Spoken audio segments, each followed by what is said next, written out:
اعوذ باللہ من الشیطان الرجیم بسم اللہ الرحمن الرحیم رب اشرح لی صدری ویسر لی امری واحلل عقدۃ من لسانی یفقہوا قولی۔ رمضان کا تیسرا عشرہ نجات کا ہے، اس میں یہ دعا پڑھتے رہیں: اللہم قنا عذاب النار وادخلنا الجنۃ مع الابرار یا عزیز یا غفار۔ بزرگان دین کے 40 اقوال۔ جانوروں پر ظلم۔ مفتی احمد یار خان نائمی رحمۃ اللہ علیہ فرماتے ہیں، جانوروں پر ظلم کرنا مسلمانوں پر ظلم کرنے سے بھی سخت ہے۔ کتاب کب فائدہ دے گی؟ حافظ الملت رحمۃ اللہ علیہ فرماتے ہیں، دینی کتاب ہاتھ میں لٹکا کر چلنے کے بجائے جب سینے سے لگائی جائے گی تو سینے میں اترے گی، اور جب کتاب کو سینے سے دور رکھا جائے گا تو کتاب بھی سینے سے دور ہوگی۔ دولت کی مستی۔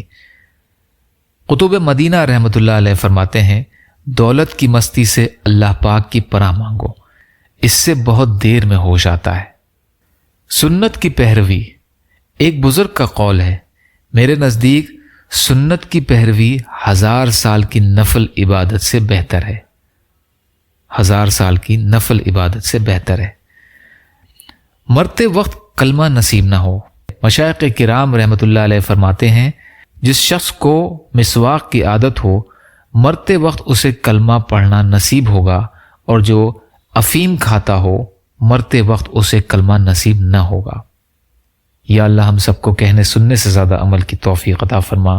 یا اللہ مظلوم فلسطینیوں، کشمیریوں، روہنگیا مسلمان اور مسلمان جہاں بھی پریشان حال ہیں، ظالموں کے ظلم کا شکار ہیں، ان کی مدد فرمائیے۔ ہم سب کو اپنی استطاعت کے بقدر اپنا حق ادا کرنے والا بنائیے۔ یا اللہ ہم سب کو رمضان کریم کا حق ادا کرنے والا بنائیے۔ یا اللہ صبر کرنے والا، شکر کرنے والا اور اچھی طرح عبادت کرنے والا بنائیے۔ یا اللہ ہمارے روزوں کو، صدقات کو، زکوٰۃ کو، خیرات کو، عبادات کو قبول فرما لیجیے۔ جو مانگا وہ بھی عطا کر دیجیے، جو بھول گئے وہ بھی عطا کر دیجیے۔ ربنا تقبل منا انک انت السمیع العلیم برحمتک یا ارحم الراحمین۔ لا الہ الا اللہ محمد رسول اللہ۔ السلام علیکم۔